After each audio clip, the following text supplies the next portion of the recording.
안녕하세요. 선부중학교 3학년 학생 여러분, 현기승입니다. 이번 시간은 51강, 바로 박정희 정부 두 번째 시간입니다. 지난 시간에 이어서 하는 거라 프린트는 똑같이 58번 프린트고요. 교과서는 104에서 106쪽, 그리고 113에서 115쪽, 또 120쪽에 해당하는 부분입니다.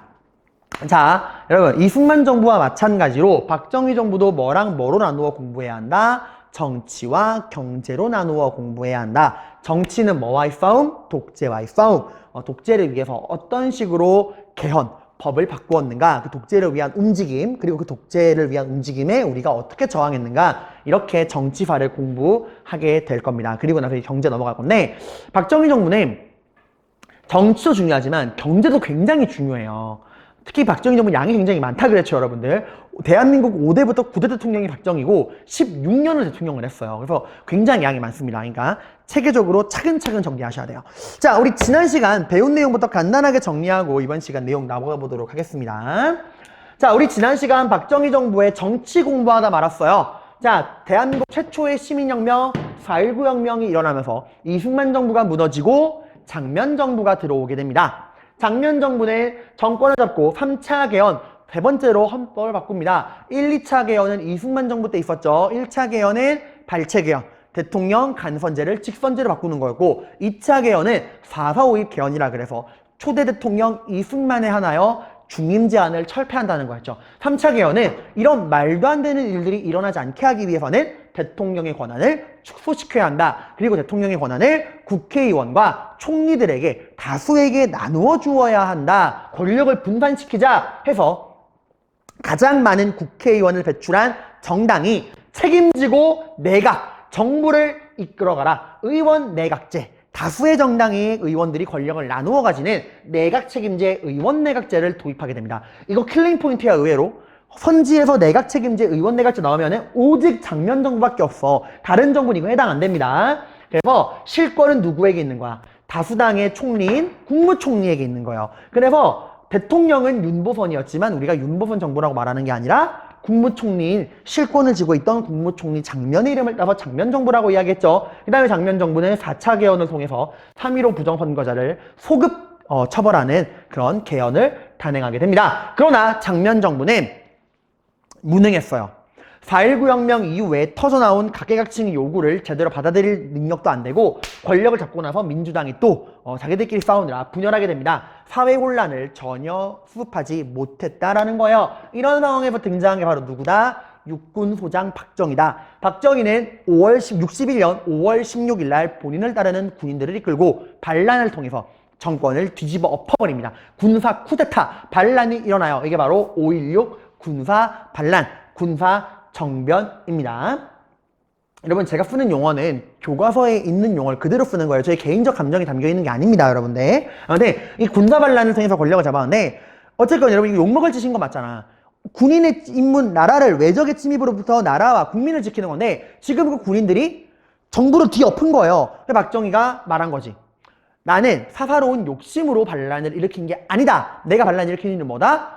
이 나라가 너무 혼란스러우니까. 지금 민주당 정부는 도저히 이런 혼란을 컨트롤할 만한 능력이 안 되니까. 그리고 이런 혼란이 지속되다 보면은 누가 밀고 내려올 거다? 저 북한 빨갱이들. 저 북한 공산주의 사회주의 빨갱이 놈들이 밀고 올 거 아니냐. 그러니까 우리가 권력 잡은 거는 뭘 위해? 저 공산주의 놈들로부터 나라를 지키는 튼튼하고 안전한 나라, 반공체제를 만들기 위함이고, 또 하나 경제개발. 먹고 살아야 될 거 아니냐. 지금 이 나라는 너무 가난하다. 반공과 경제개발을 위해서 우리가 반란을 일으킨 것이다. 그리고 우리는 어느 정도 나라의 체제가 안정이 되고 나면 권력을 민간 정치인에게 돌려주겠다. 민정이양을 약속합니다. 단 전제 조건이 있다고 했죠? 양심적이고 능력 있는 정치인에게 물려주겠다라고 이야기를 한 거예요. 그리고 이런 명분 아래 반공과 경제개발 이런 명분으로 민정이양을 약속한 상태에서 박정희의 군인 정치가 시작되는 거예요. 이때까지는 박정희는 육군 소장이에요. 자, 그리고 이 군정을 위해, 군인 정치를 위해 두 가지 기구를 만듭니다. 이게 박정희 군정을 상징하는 기구야. 이거 나오면 무조건 이때예요. 이 두 개 나오면 무조건 이때야. 국가재건 최고회의, 중앙정보부. 박정희 정부의 시그니처 같은 곳입니다. 국가재건 최고회의, 중앙정보부. 자, 근데 군정이 거의 끝나갈 무렵 한 2년 정도 군정을 해요. 2년 정도 군정을 하고 어느 정도 나라가 안정이 되거든? 그럼 이제 약속한 대로 민간인에게 권력을 돌려주고 본인들은 다시 나라를 지키는 군인으로 돌아가야 될 거 아니야. 근데 임기 막판에, 그러니까 그 군정 막바지에 법을 하나 바꿉니다. 의원들 다수에게 권력을 나누어 주었더니 오히려 더 혼란스럽더라. 나라의 권력은 어떻게 한다? 대표에게 몰아주어야 한다. 그래서 그 대표를 중심으로 나라가 체계적으로 안정돼야 한다. 권력은 위계 질서가 있어야지 너무 다수에게 나눠주면 너무 혼란스럽다. 학급으로 치면 이런 거죠. 반장 없애고 우리 31명이 다 반장이 되는 거야. 그럼 와 난리가 난다 이거죠. 그러니까 반장 한 명에게 권력을 좀 몰아주어야 한다. 대통령 중심대로 돌아가자 해서 3차 개헌이 다시 롤백 된 거예요. 옛날로 3차 개헌을 뒤집어 엎은 거야. 대통령 중심제 임기 4년의 중임, 그리고 민주공화당을 만들고 군복을 벗고 양복 입은 육군 소장 박정희가 아닌 민주공화당 대표 박정희가 등장하는 거죠. 그 양심적인 정치인 나야 나 이러고 나온 거예요. 나야 나 이러고 대선에 출마해서 대통령 후보로 나와서 윤보선을 꺾고 대한민국 5대 대통령으로 당선됩니다. 대통령 직선제예요, 여러분들 지금. 그러니까 국민들이 뽑은 거야. 왜? 이 두 가지. 특히 이거. 박정희가 내용에 뭐라고 했죠? 잘 먹고 잘 살게 해줄게. 경제개발 시켜줄게. 배부르고 등 따숩게 해줄게. 배부르게 먹게 해줄게. 그리고 저 공산주의로부터 너희를 안전하게 지켜줄게. 이 두 가지가 사람들의 마음을 움직여서 당선됩니다. 물론 이때 여러분 되게 아슬아슬하게 이기긴 해요. 박정희가 이때 실제로 윤보선이랑 표 차이가 15만 표 차이밖에 안 났어. 0.97%. 진짜 간발의 차이를 이기긴 한 거예요. 근데 이거 대단한 거 아니야? 사람들 입장에서 박정희는 듣보잡이야. 여러분 지금 여러분 육군 소장 중에 아는 사람 아무나 말해봐. 나도 아무도 몰라요. 대한민국의 군인 그 간부가 누가 알아? 그러니까 국민들 입장에서 굉장히 생소한 사람이란 말이에요. 근데 어쨌건 이런 캐치프레이즈를 사람들의 마음을 움직여서 당선이 된 겁니다. 자, 박정희가 당선된 이유 뭐 경제개발 시켜줄게, 먹고 살게 해줄게. 근데 경제개발할 건 뭐가 필요해요? 머니해도 머니가 필요한데 문제는 이 나라 안에서는 경제개발할 만한 머니가 있다 없다? 없다. 너무 가난하다. 박정희 과정과 결과 중에 뭐 오직 결과만을 바라보고 가는 남자예요. 불도저 같은 남자야. 경제개발을 위한 머니, 돈을 확보하기 위해서는 나는 수단과 방법을 가리지 않겠다. 국내에서 못 구하면 어디서든 끌어오겠다. 경제개발을 위한 돈만 끌어올 수 있다면 나는 누구와도 손을 잡을 수 있고 그 무슨 짓이든 할 수 있다. 과정은 중요하지 않다라는 거예요. 그럼 박정희가 경제개발을 위해서 어떻게 돈을 모았느냐? 크게 두 가지거든, 얘들아. 그게 세 가지다. 세 가지인데, 세 가지. 그 중에서 첫 번째가 바로 지난 시간에 마지막에 배웠던 한일 협정입니다. 자, 다시 한번. 얘들아, 큰 틀을 읽지 마. 경제개발을 위해 뭐가 필요해? 돈이 필요해. 경제개발을 위한 자금, 머니를 확보하는 방법. 크게 몇 가지? 세 가지였다. 그 중에 하나가 바로, 그 중에 첫 번째가 뭐? 한일 협정이다. 라는 거예요. 우리는 경제개발을 위한 세 가지 방법 중에 첫 번째를 보고 있는 거예요. 한일 협정. 바로 일본과의 국교를 정상화하는 겁니다. 자, 일본과 국교 정상화하는 이유가 뭐라고? 경제개발을 위한 돈을 확보하기 위한 거라고. 그럼 일본과 외교관계를 틀면 돈이 나옵니까? 나와요. 왜? 당시 우리가 일본이랑 관계를 회복하는 걸 누가 가장 바라고 있었다? 아메리카, 미국. 왜? 당시 아시아의 상황. 북한, 소련, 중국이라고 하는 이 3대 공산주의 국가로부터 아시아를 지킬 수 있는 우익, 자본주의, 자유주의 진영은 일본이랑 한국밖에 없어. 근데 얘네가 사이가 안 좋잖아. 그러니까 미국 입장에서는 빨리 이 한국, 미국, 일본 세 나라가 굳건하게 뭉쳐서 삼각 방어 체제를 만들어야 되는데 이게 연결이 안 되는 거야. 미국이랑 한국, 미국이랑 일본은 연결이 되는데 한국과 미국이 연결이 안 되는 거야. 그래서 미국이 막 욕을 했거든. 그래서 박정희가 받아들인 거지. 형이 원하는 대로 일본이랑 관계 회복할게. 대신에 뭐 줘? 돈 줘. 해서 이제 미국도 일본에게 말을 한 거죠. 빨리 한국이랑 관계 트고 한국에게 돈 줘. 이거예요.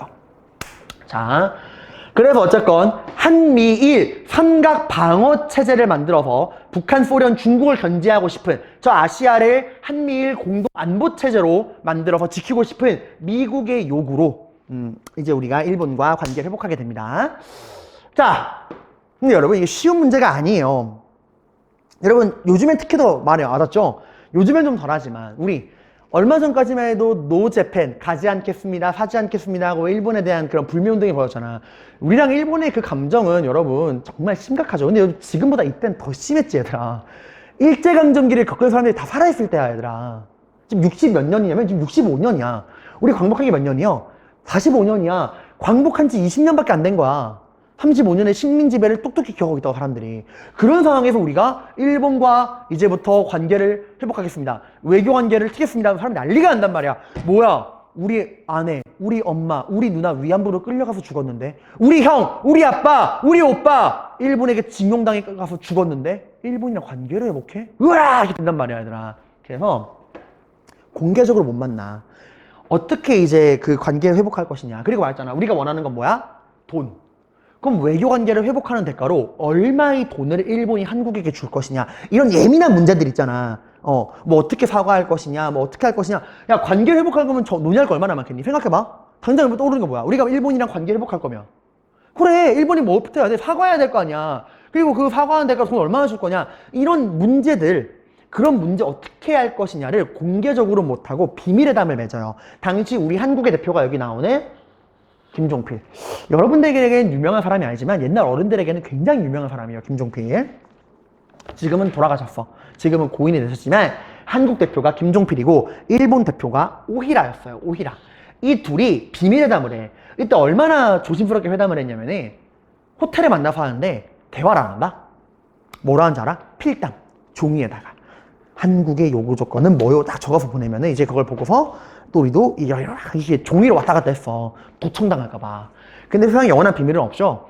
이 비밀 회담 내용이 공개돼 버립니다. 그러니까 이 김종필 오이레아의 비밀 회담이 마무리가 되지 않은 시점에 회담 중에 회담 내용이 공개된 거야. 어떻게 공개된 건지 알아? 그 필담 종이를 호텔 쓰레기통에 버렸거든? 파쇄를 해야 되는데 파쇄를 안 하고 그냥 구겨서 버린 게 기자들에게 넘어간 거예요. 기자들은 원래 특종을 일부러 물건 안 가리잖아. 호텔 쓰레기장을 뒤져가지고 이걸 발견해가지고 이제 언론에 터진 거죠. 사람들 반응은 이런 개 삐삐삐삐삐삐삐삐삐삐삐 이렇게 된 거예요. 그래서 이 일본과의 관계를 회복하는 한일 협정이 진행 중이라는 이 소식이 사람들에게 이제 퍼지니까 공개가 되니까 사람들이 난리가 난 거야. 그래서 전국적인 반대 시위가 일어납니다. 이게 바로 육사망쟁이에요. 자, 이게 뭐냐면 뭘 반대한 거야? 한일 협정에 대한 반대입니다. 사람들이 난리가 났어요. 한일 협정, 이런 굴욕적인 한일 협정을 받아들일 수 있다 없다? 없다. 절대로 이런 조건으로는 일본과 관계를 회복하면 안 된다. 아니 도대체 뭐 어떤 내용이 공개가 됐길래 우리가 일본이랑 관계를 회복하는 게 그렇게 싫은가? 여러분 이건 엄밀히 말하면 육사망쟁 때 한일 협정 반대했던 이유는 앞에 있는 굴욕적이라는 거야. 왜냐면 이때 김종필 오히라의 그 비밀 회담 내용이 중간에 공개됐다고 했죠.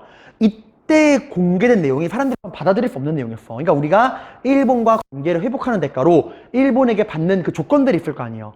이게 도저히 납득이 안 되는 거야. 그 조건이 뭔지 좀 이따 말씀드릴게요. 왜 사람들이 이렇게 반대했는가. 아무튼 이때 육사망쟁으로 이런 굴욕적인 한일협정에 반대하는 사람들이 구호를, 그 시위 구호를 뭘로 걸었냐면은 아이고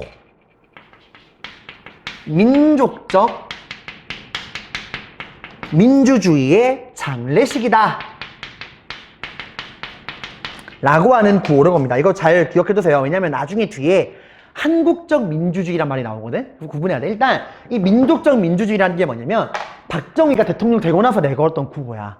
저는 군인이지만 민주주의를 어기려는 게 아닙니다. 저도 민주주의를 사랑합니다. 민주주의를 지키겠습니다. 제가 하고자 하는 건 우리 한국인에게 딱 알맞는, 우리 한국 민족에게 알맞는 민족적 민주주의를 제가 실현하겠습니다 라고 박정희 말을 했거든. 그런데 비꼰 거지. 야 박정희, 네가 말하는 민족적 민주주의라는 게 이딴 거야? 이딴 식으로 일본이랑 굴욕적으로 외교관계 회복하는 이딴 한일협정하는 게 네가 말하는 민족적 민주주의니? 네가 말하는 민족적 민주주의가 이딴 거라면 그 민족적 민주주의는 죽었다. 네가 말하는 민족적 민주주의는 죽었다 해서 사람들이 장례식을 치러줘요. 이때 시위할 때 사람들이 막 상복 입고서 관 메고서 아이고 하면서 시위했어. 박정희 이제 그 비판한 거지. 자, 여기에 대한 박정희 정부의 반응은 어땠을까? 와, 사람들이 반대가 심하네. 좀 조건을 수정해볼까? 좀 이거 밀어볼까? 아니에요. 박정희 빠꾸가 없다 그랬죠? 오직 결과. 야, 뭐야. 지금 우리한테 필요한 건 경제개발을 위한 돈이야. 야, 밀어붙여. 그래서 계엄령 때려버립니다. 계엄령이라는 건 여러분 쉽게 말하면 군대 이제 다 힘으로 짓밟는다는 거야. 계엄령 선포한 다음에 이 육사망쟁, 한일협정에 반대하는 육사망쟁을 쌍그리 지나버려요. 이때 여러분 육사망쟁 때 누구도 시위에 참여했었냐면 이명박 전 대통령 있죠? 이명박 전 대통령이 이때 그 대학생이었거든. 이때 이명박 전 대통령도 이 육사망쟁 나와서 시위하다가 재판받고 감옥 간 적 있어요. 그걸 되게 나중에 많이 홍보하셨죠, 그분께서. 아무튼 육사망쟁. 그럼 도대체 왜 사람들은 이렇게까지 일본과의 관계를 회복하는 한일협정에 반대하는 시위를 벌였느냐? 그 내용이 조금 이제 사람들에게 논란의 거리가 있어서 그 내용이 뭐냐면 이거예요. 크게 이럽니다. 한국과 일본은 외교 관계를 회복한다. 그리고 그 대가로 일본은 한국에게 뭘 준다? 경제 개발을 위한 자금, 돈을 준다라는 거예요. 근데 그 양이 얼마였냐면은 무상으로, 공짜로 3억 불, 3억 달러, 그리고 유상은 이제 말 그대로 무상을 그냥 주는 거고, 그냥 3억 달러 주고, 유상으로는 2억 달러. 그러니까 3억 달러는 그냥 주고, 2억 달러는 빌려준다라는 거예요. 근데, 선생님 이게 뭐가 문제예요?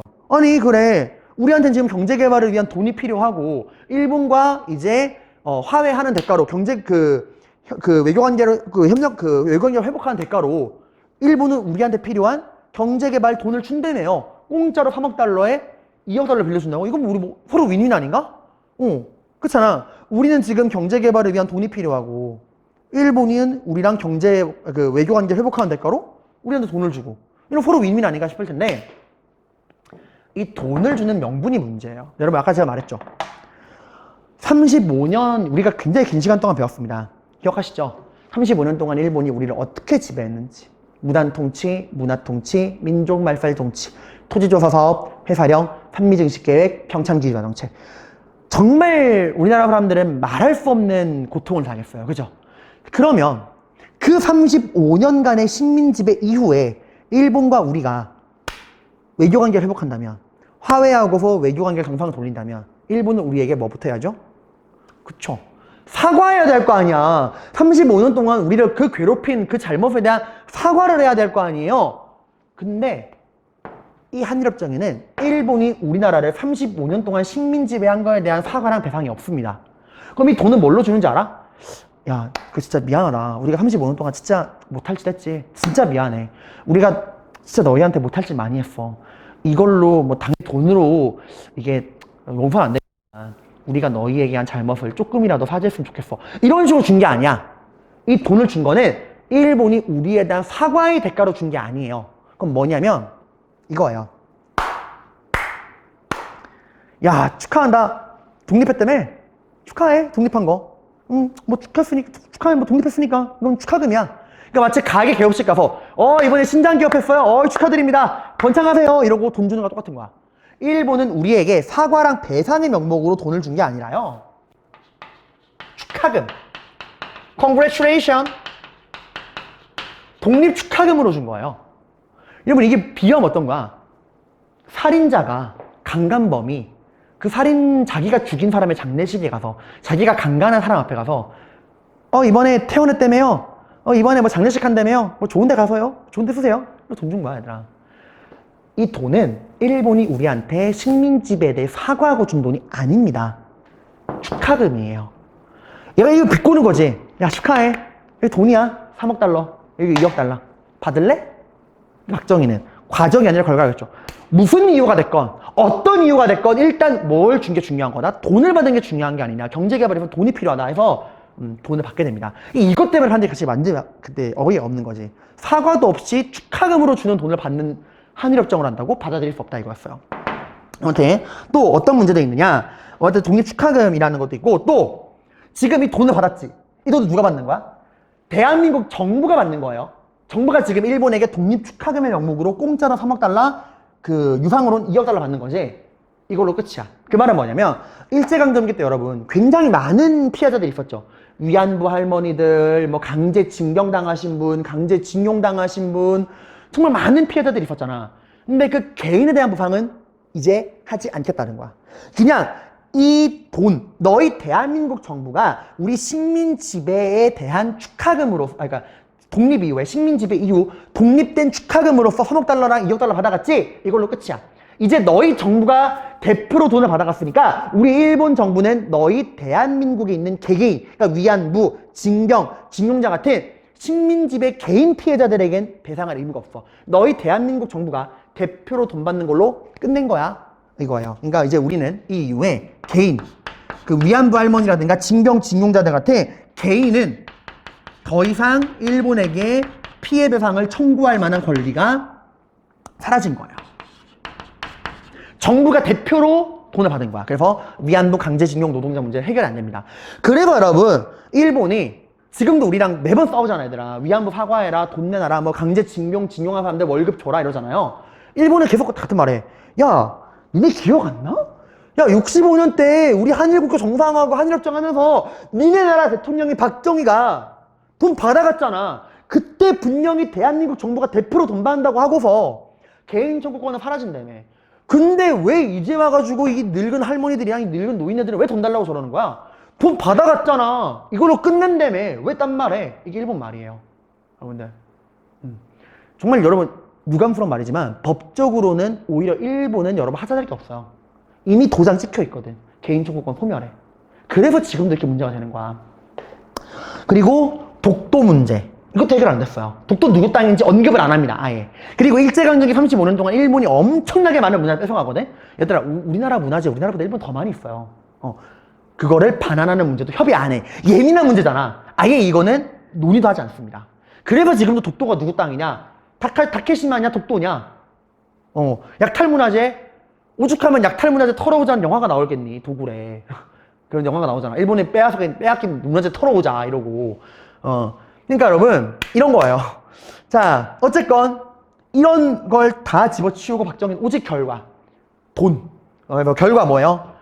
한미일 공동안보체제. 어쨌건 우리는 일본과 외교 관계를 회복했고요. 일본과 드디어 경제, 군사 모든 면에서 관계를 회복합니다. 이제 한국과 일본과 미국 이 세 나라가 삼각 공동안보체제가 마련됐고요. 우리는 어쨌건 무상으로 3억 달러, 유상으로 2억 달러 해서 경제개발에 필요한 돈을 어느 정도 확보했습니다. 자, 여러분 어떻게 생각하십니까? 한번 정리해볼게요.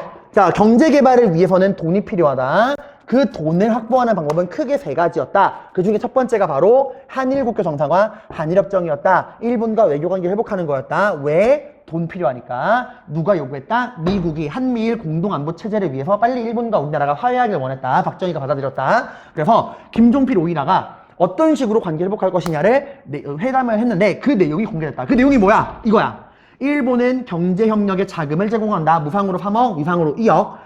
그리고 일본은 식민 지배에 대한 사과를 하지 않는다. 이 돈은 사과로 주는 게 아니라, 미안해서 주는 게 아니라 너희가 독립한 거에 대한 축하금이다. 사과가 아니라 축하금이라는 걸 명시합니다. 그 대가로 주는 거. 그리고 너희 대한민국 정부가 독립 축하금으로 이 돈을 받아간 순간 일본은 이제 너희에게 그 돈을 줄 의무가 없다. 개인 청구권 사라졌다. 위안부 강제징용 문제 논의할 수 없다. 그리고 독도 약탈문화재 반환에 대해서는 협의하지 않는다. 이게 공개되니까 사람들이 어때요? 말도 안 돼 이래서. 일단 그래도 시간적 순서는 뭐가 먼저야?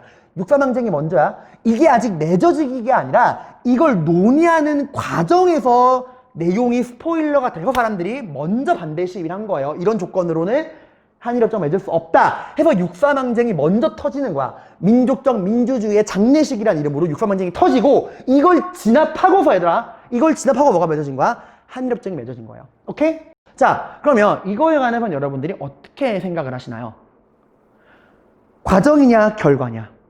과정에 문제가 있더라도 일단 우리나라는 경제개발을 위한 돈, 그게 필요했고 그거를 얻었으니까 된 거 아니냐 라고 할 수도 있고, 아무리 결과가 중요하지만 이건 과정에 너무 문제가 있는 거 아니냐 라고 할 수도 있죠, 여러분들. 이건 개인의 판단, 여러분 판단해보세요. 다만 그건 있어요. 진짜 얘들아, 이런 말도 안 되는 조건으로 한일협정을 맺어서라도 돈을 가져올 만큼 우리나라가 가난하긴 했어요, 그 당시에. 지금 우리 입장에서는 이딴 돈 안 받고 말지 하겠지만 그 당시 우리나라는 이런 돈이라도 필요할 정도로 가난하긴 했어요. 그러니까 여러분이 이 양쪽 상황을 아시고 여러분만의 판단을 해보시기 바랍니다. 저의 판단이 아닌 여러분의 판단. 자, 근데 문제는 내가 말했지, 가난하다고 이렇게 굴욕적인 조건으로 받은 돈, 이거 가지고도 충분하지가 않아. 더 필요해, 돈이. 이걸로 감당이 안 되는 거야, 너무 거지라서. 또 돈을 끌어와야 돼. 어디서? 이번에 또 외부에서. 이번에는 전쟁의 용명으로 참가합니다. 이 두 번째 돈은 어디서 나오느냐? 바로 베트남 전쟁이거든요. 이걸 한번 살펴보도록 할게요. 자, 그럼 이제 박정희 정부의 두 번째 자금 확보 정책인 베트남 전쟁에 대해 살펴보도록 합시다. 공간 관계상 제가 필기를 좀 줄였어요. 지금 우리는 박정희 정부의 경제 개발을 위한 자금 확보 문제 세 가지를 공부하고 있고, 첫 번째 한일협정 공부했죠? 이제 두 번째 베트남 전쟁. 한일협정이 이제 1965년에 있었던 일이라면 이 베트남 전쟁은 여러분 1965년부터 1973년까지 있었던 8년간의 전쟁입니다. 이 베트남 전쟁 같은 경우도 역시 뭐 때문에? 돈, 경제 개발을 위해서 돈이 필요해 라는 거예요. 그럼 쌤, 아니 그래요. 뭐 일본이랑 외교 관계 회복하면 돈 나오는 거 뭐 그렇다 칩시다. 베트남이랑 전쟁하면 돈이 나와요? 네, 나옵니다. 일본에도 나와요. 이게 어떻게 나오는 거냐? 미국 덕분입니다. 여러분 이건 베트남 전쟁에 대한 설명을 좀 해야 되는데요. 여러분 잠깐만. 여러분 베트남 하면 뭐가 떠올라요? 쌀국수가 떠오르시죠, 여러분들. 베트남 하시면. 근데 여러분 베트남 같은 경우는 우리나라랑 되게 비슷한 면이 많아요. 여기 자 예를 들어서 여기 제가 간단히 그릴게요. 베트남 있다고 쳐봅시다. 베트남이에요. 베트남. 자, 베트남은 여러분 우리가 일본의 식민지 생활을 했죠. 그죠? 베트남은 누구의 식민지였냐 하면 프랑스의 식민지였어요. 프랑스의 식민지. 근데 이제 2차 세계대전 끝나고 베트남도 독립을 이제 하게 됩니다. 근데 베트남도 이제 우리랑 비슷하게 나라가 둘로 갈라져요. 북베트남과 남베트남으로 갈라지게 됩니다. 이 북베트남이 뭘 믿는 쪽이었냐? 공산주의. 우리나라로 치면 북한이죠. 그리고 남베트남이 이제 자유주의. 를 믿는 쪽이었어. 그러니까 북베트남이 공산주의, 좌익 세력이었고 남베트남은 자유주의, 우익 세력이었어. 이 둘이 이제 갈라지게 됩니다. 그리고 되게 비슷하죠, 우리나라랑. 이제 뭐가 터질까요? 그래요. 내전이 터지는 거예요. 내전이. 이제 북베트남과 남베트남의 내전이 터진 겁니다. 누가 이 베트남의 주인이 될 것이냐 하고 내전이 터졌는데 북베트남이 우세했어요. 이것도 우리랑 비슷하죠. 자, 남베트남 이 자유주의 우익 진영이 밀립니다. 누가 도와주느냐? 자, 우린 누가 도와주었죠? 우리가 북한에게 밀릴 때 누가 도와줬어요? 유엔이 도와주었죠. 근데 이건 여기서 차이가 나. 남베트남은 누가 도와주냐? 유엔이 아니라 미국 개인이 도와줍니다. 이제 미국 입장에서는 베트남이 이제 어떻게 보면 동남아시아에 되게 큰 나라인데 이 동남아시아의 중심되는 나라인 베트남이 공산주의 진영에게 넘어가면 이 동남아시아 전체가 사회주의, 공산주의 좌익화될 수 있다. 사회주의를 막아야 한다. 이 빨갱이들의 확산을 막아야 한다. 그래서 미국이 남베트남을 도와줍니다. 근데 이건 좀 욕을 많이 먹어요. 그러니까 우리 때랑 상황이 달라. 이거 우리 때 같은 경우는 유엔이 인정한 한반도 유일한 합법 정부가 우리밖에 없다라는 명분이 있었잖아. 근데 이건 사실 그런 명분이 없어요. 이건 진짜 베트남 개인의 일이야. 베트남 국내에서 공산주의냐 자유주의냐고 자기들끼리 싸운 거야. 양쪽 다 불법이고 이런 게 없어요. 근데 미국이 그냥 자기네 세력, 그러니까 자기랑 반대되는 세력이 베트남을 장악하는 게 싫으니까 그냥 껴든 거야. 명분이 없는 거예요. 그래서 이 전쟁은 미국만 도와주러 와. 다 외면했어. 오히려 미국 내에서도 욕해요. 아니 베트남인은 자기들끼리 알아서 하라 그러지 왜 쓰잘데기 미국은 여기 또 껴드냐. 미국은 뭐 안 끼는 데가 없냐 라고 욕을 먹는 거야. 그래서 미국이 뭐야 기껏 전쟁에 껴들었는데 욕만 먹는 거예요. 다 미국을 욕하는 거야. 왜 남의 나라 전쟁에 껴드냐고. 미국이 욕을 안 먹기 위해서 이 전쟁을 나의 전쟁이 아니라 우리 모두의 전쟁으로 만들어야 욕을 안 먹겠다. 그러니까 6.25 때처럼 연합군을 만들어야겠다 생각을 해서 미국이 이제 패매를 열어서 친구들에게 패매를 보냅니다.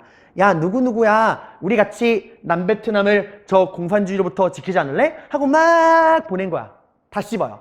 영국, 프랑스, 뭐 독일 등등등 그동안 미국의 동맹국이었던 나라들이 다 쌩 까는 거야. 다 일십해. 뭐 이거 답장 안 해. 근데 유일하게 한 나라만 형 제가 도와드리러 갈게요 하고 손을 듭니다. 그게 누구예요? 우리예요. 형 내가 도와줄게. 뭐가 필요해? 베트남으로 군대 보내면 돼? 대신에 뭐 줘? 돈 줘. 이거요. 돈 주면 군대 보내주겠다라는 거예요. 그래서 미국 입장에서 땡큐야. 왜냐면 당시 미국은 국제적으로 너무 쌍욕을 먹고 있었어요. 왜 너희는 남의 나라 전쟁에 껴드냐. 근데 우리가 도와준다잖아. 우리만 딱 오는 순간 이거 미국 개인의 전쟁이 아니라 미국과 한국, 우익 진영의 나라들이 공산주의로부터 자유주의를 지키는 전쟁으로 포장할 수가 있는 거야. 그래서 미국이 우리의 요청을 되게 고마워해요. 야 고맙다 야 한국 그래 야 동생 원하는 게 뭐야? 형 나 돈 줘. 돈 줄게. 그리고 형 우리가 이 나라가 가난하다 보니까 이 군대에 투자할 돈이 없어. 우리 아직도 군대 구닥다리다? 탱크도 제대로 안 굴러가. 총도 구닥다리야. 이번에 형이 돈만 줄 게 아니라 형네 무기 좋은 거 쓰잖아. 형이 외양이면 우리나라 군대에 좀 최신 무기 좀 지원주면 안 될까? 그래. 우리가 돈도 주고 너희 한국군 현대화 시켜줄게. 언제까지 그걸 구닥다리 물게 쓸 거야? 야 너도 현대군이 될 수 있어. 이래가지고 무기 줄게. 이래가지고 우리한테 딜을 한 거예요. 그리고 여러분 이거는 박정희 정부의 개인적인 글이 있어. 여러분 원래 미국은 박정희를 되게 싫어했어요. 왜냐면 미국 입장에서 미국 어차피 민주주의 국가잖아. 근데 박정희는 군사 반란을 일으킨 쿠데타란 말이야.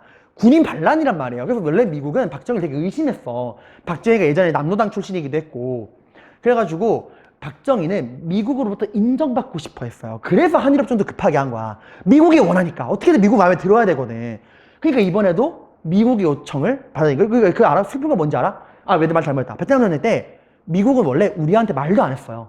근데 박정희가 먼저 자원한 거야. 형, 왜 나한테 패배 안 보내? 나도 도와줄게. 이러고 자원한 겁니다. 그런 것도 있어요.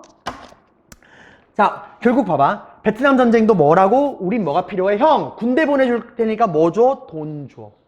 그래서 미국의 파병 요구. 미국은 왜 우리가 도와주길 원했죠? 국제적인 고립을 피하기 위해서.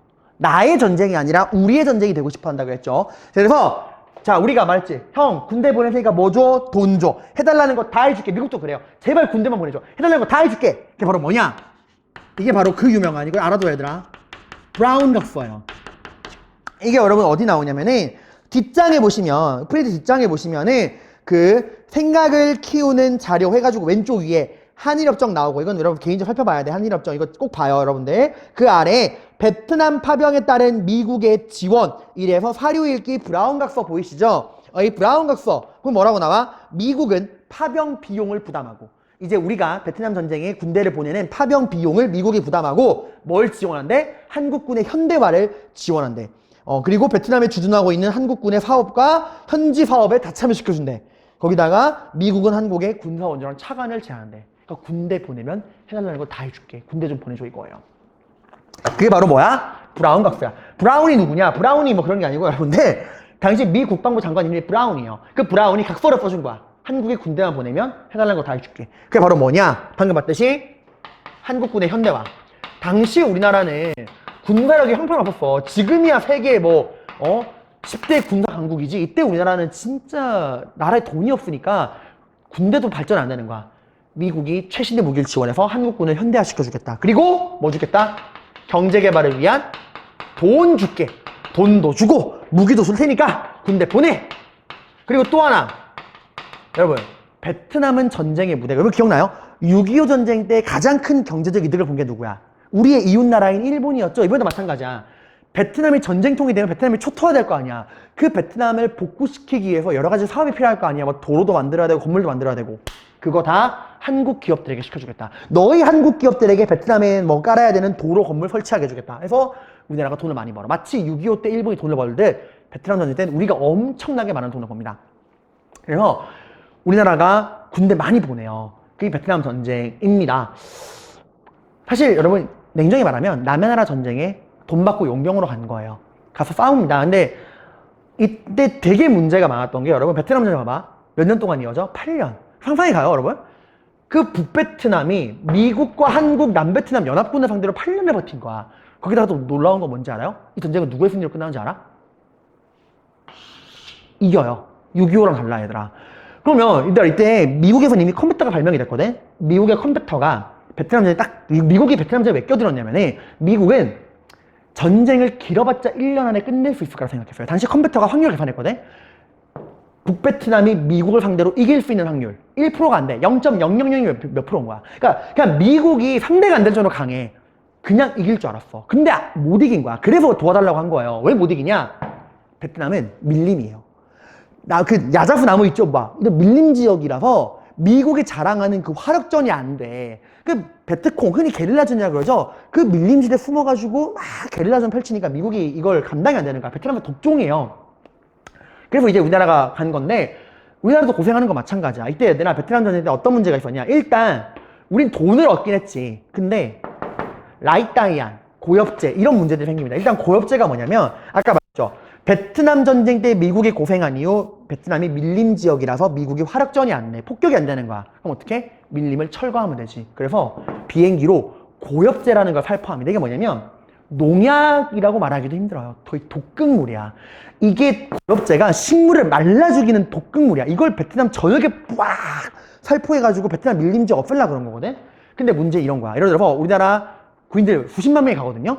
그래서 우리나라 A 부대가 이 밀림 지역에 활동하고 있어. 여기서 막 우리나라 군인 활동하고 있는 거야. 근데 미국이 이제 고엽제를 뿌릴 거 아니야. 그러면은 뭐 미리 말을 해줄까요? 거기 한국군부대 이제 고엽제 살포할 거니까 나오세요. 아니야. 말 안 하고 그냥 뿌려요. 그래서 베트남에 건너갔던 우리나라 군인들 그 식물도 말려 죽이는 고엽제를 미국이 뿌린 고엽제를 피부에 그냥 그대로 직방으로 맞은 군이 되게 많아. 맞으면 어떻게 되는지 알아요? 피부가 썩어 문드러져. 진물이 나와. 그럼 고엽제에 대한 사이안이 뭐냐면 미국 군이 쓴 기록이 있어요. 한국 군 정말 용감하게 잘 싸운다. 근데 너무 잔인하다. 우리나라 사람들이 되게 잔인했다 그래요. 그 베트남 말로 하기 힘들 정도로 베트남에 가서 끔찍한 짓을 많이 벌이는데 특히 민간인을 엄청 강간을 많이 했어요. 그래서 한국군과 베트남 여성 사이에서 그 강간으로 태어난 호녀라들, 걔들을 뭐라 부르냐면 라이따이안이라 불러요. 이거 되게 비하하는 표현이야. 우리가 일본인들 보고 비하하는 표현으로 뭐 쪽발이, 그리고 중국인들 보고 짱깨 이러잖아. 일본 우리 보고 조센징이라 그러고 그런 거야. 한국놈의 자식이라는 거예요. 한국놈의 자식. 그러니까 이 베트남 입장에서 우리가 원수잖아. 원수의 피를 물려받은 사람이다. 그 라이따이안. 그런 이제 우리나라 사람이라는 거죠. 여러분 저는 이렇게 생각합니다.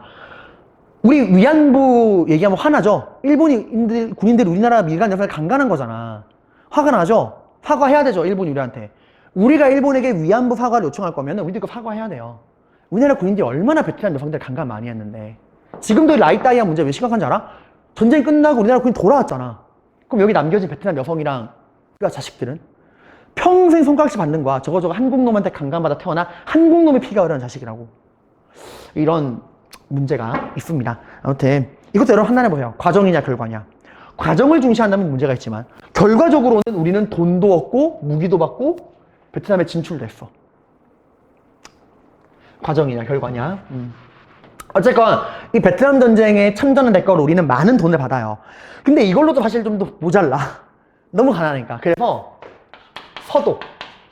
서독에 광부와 간호사도 파견합니다. 이게 뭐냐면 여러분 독일 알죠? Germany, 독일, BMW와 벤츠의 도시 독일, Germany. 발음이 좀 저렴한가요? German, 독일. 그 독일이 여러분들 오늘날 하나의 나라죠. 근데 독일이 원래 분단국가였던 거 알아요? 독일도 그 히틀러가 몰락한 다음에 분단됐어. 독일은 어떻게 분단돼 있었냐면 남과 북이 아니라 서독과 동독으로 분단돼 있었어요. 동독이 공산주의 국가고 서독이 자유주의 국가였거든? 그래서 이제 통일된 건 얼마 안 돼. 90년대 통일돼요. 근데 그 당시 이제 서독, 우리나라의 동정심을 가지고 있는 거야. 같은 분단 국가니까. 그래서 서독은 되게 잘 살았거든, 그 당시에. 그래서 이제 서독 그 총리가 박정희한테 얘기를 한 거야. 프레지던트 박, 돈이 필요하냐고.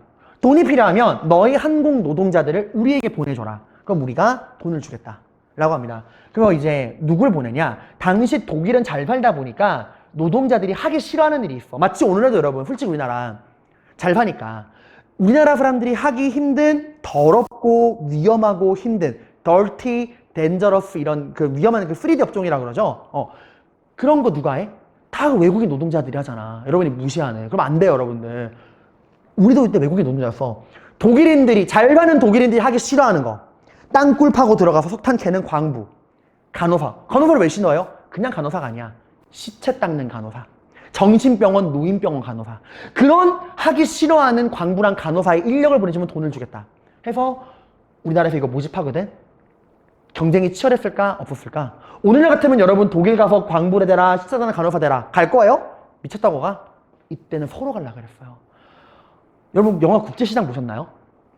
거기 보면은 주인공 황정민이 그 친구인 오달수랑 야 독일 가면 돈 벌게 해준대. 이래가지고 막 독일에 가는 광부로 지원하잖아. 경쟁이 얼마나 치열했냐면 대학 졸업생들도까지 몰려들었대. 우리나라에서는 취업이 안 되고 돈이 안 벌리니까. 그래가지고 이때 시험 볼 때 막 쌀까마니를 얼마나 들어 올리느냐 이런 거 시험 보고 그랬어요. 그게 나오잖아. 그래서 정말 치열하게 서로 가려고 합니다. 그래서 수많은 남자와 여자들이 광부랑 간호사로 가요. 가서 고생 진짜 많이 해. 광부들 땅굴 무너져가지고 막 깔려 죽고 유독가스에 질식되고 간호사들 여러분 시체 본 적 있어요? 교통사고 난 시체 그런 거? 건물 떨어져 죽은 시체? 그런 시체를 닦는 거야. 하루 종일. 정말 힘들게 일했어요. 그리고 이 월급은 다 누가 가져가는 거야? 국가가 가져가는 거야. 통장을 만들어요. 그래서 월급의 상당수를 국가가 가져가는 거야. 경제개발에 써야 되니까. 근데 그래서 서독의 그리고 우리나라도 외국인 노동자였어요, 여러분. 그러니까 지금 여러분 길 가다가 외국인 노동자 보인다고 피부 색깔 다르다고 뭐야 그지들 돈 벌려고 줄 알았지. 그러면 안 돼, 얘들아. 우리나라도 그랬어. 얼마 안 됐어, 얘들아. 이거 먼 옛날 얘기가 아니야. 하여튼 이런 거 통해서 자 봐봐. 경제개발을 위한 자금 확보.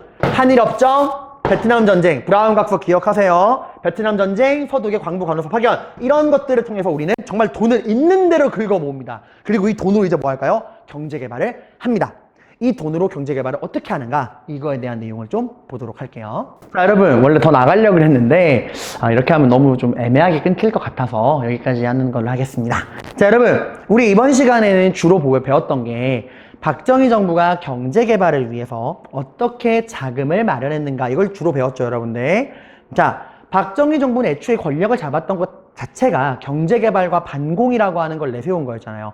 경제 개발하기 위해서 뭐가 필요해? 머니에 돈이 필요해. 근데 이 나라에 돈이 있어? 없어? 없어. 이 나라에서 돈을 구할 수 없다면 어디서? 외부에서 구해오겠다. 박정희 정부의 경제 개발 자금 확보 문제. 박정희 정부는 총 3가지 방법을 통해서 돈을 마련합니다. 첫 번째가 뭐? 한일 협정, 한일 국교 정상화였죠. 이거는 경제 개발을 위한 돈도 마련해야 되고, 한미일 공동안보 체제를 원하던 미국의 입김이 강하게 반영이 된 거예요. 그리고 이제 미국에게 잘 보여야 되는 박정희 정부 입장도 있었죠. 그래서 이제 미국의 그런 한미일 공동안보 체제를 원하는 그런 미국의 입장도 있었다고 이야기했죠. 그래서 한일협정이 진행이 되는데, 문제는 논의할 내용이 많잖아. 그 논의한 내용이 중간에 공개되죠. 김종필, 오이라의 비밀회담 내용이 중간에, 한일협정이 맺어지기 전에 중간에 협의 내용이 공개되는데, 그 내용이 뭐였어? 그게 뭐였죠? 일본은 경제협력에 자금을 제공한다. 무상 3억, 유상 2억. 근데 그 돈을 주는 명분이 식민 지배에 대한 배상이나 사과가 아니다. 뭐다? 독립 축하금이다. 라고 하는 거고, 이제 국가가, 대한민국 정부가 대표로 그 독립 축하금을 받는 순간 개인 청구권은 사라지는 것이다. 그리고 독도라든가 문화재 그런 거에 대한 협의는 하지 않는다. 이런 내용들이 중간에 공개가 돼버립니다. 그래서 사람들이 한일협정을 반대한 거죠. 여러분, 이거 잘 들어야 되는 게, 일본과 외교관계를 회복한다라는 그 자체에 반대한 거라기보다는 이 조건, 한일협정의 내용이 너무 굴욕적이다 라고 해서 반대했던 거예요. 이게 뭐라고 했죠? 6.3 항쟁이었죠. 이 6.3 항쟁을 찍어 누르고 맺어진 게 한일협정이에요. 그러니까 6.3 항쟁이 먼저예요. 그러니까 한일협정이 맺어지기 전에 중간에 내용이 공개되고, 이거의 한일협정에 말도 안 되는 내용에 반대하는 6.3 항쟁이 터지고, 이 6.3 항쟁 이후에 이걸 찍어 누르고 한일협정이 맺어진 거예요. 근데 이걸로도 안 돼. 돈이 모자라. 그래서 어떻게 했죠? 베트남 전쟁에 우리가 파병을 했죠. 이거 이제 국제적으로 고립되어 있던 미국의 조건으로 우리가 군대를 보냅니다. 그리고 우리는 군대를 보내는 대가로 많은 이득을 받아요. 이게 바로 뭐였죠? 브라운 각서. 군대 보내주면 해달라는 거 다 해줄게. 그게 뭐야? 한국군의 현대화, 경제개발 자금 제공, 베트남의 기업 진출, 이런 것들을 우리가 얻어오죠. 다만 이때도 여러 가지 문제가 있죠. 라이따이안 고엽제. 그리고 이걸로도 돈이 부족하니까 서독에, 당시 분단국가였던 서독에 우리가 젊은이들을 노동자로 보냅니다. 남자는 광부, 여자는 간호사, 이런 걸로 가서 여기서 벌어오는 월급을 국가가 이제 받으면서 돈을 마련을 합니다. 이렇게 한일협정, 베트남 전쟁, 서독의 광부, 간호사 파견, 이런 것들을 통해서 돈을 있는 대로 모아요. 이렇게 모은 돈으로 뭘 한다? 경제 개발을 한다. 그럼 이 모은 돈으로 이렇게 수단과 방법을 가리지 않고 과정을 깡그리 무시하고 결과만을 바라보고 이렇게 아득바득 모은 돈으로 어떻게 경제개발에 전념하는가, 어떻게 경제개발하는가, 이거 이제 다음 시간에 살펴보도록 할게요. 여러분, 그 베트남 전쟁이나 특히 한일협정이나 이런 것들 판단은, 저에게 팩트를 전달했으니까 판단은 여러분들이 하셔야 하는 겁니다. 남의 판단이 아니라 주변에서 떠드는 이야기 듣지 말고 일단 여러분들 스스로 이 사건에 대한 주체적 판단을 하시고 그 다음에 다른 사람의 의견을 참고하시길 바랍니다. 고생 많으셨습니다.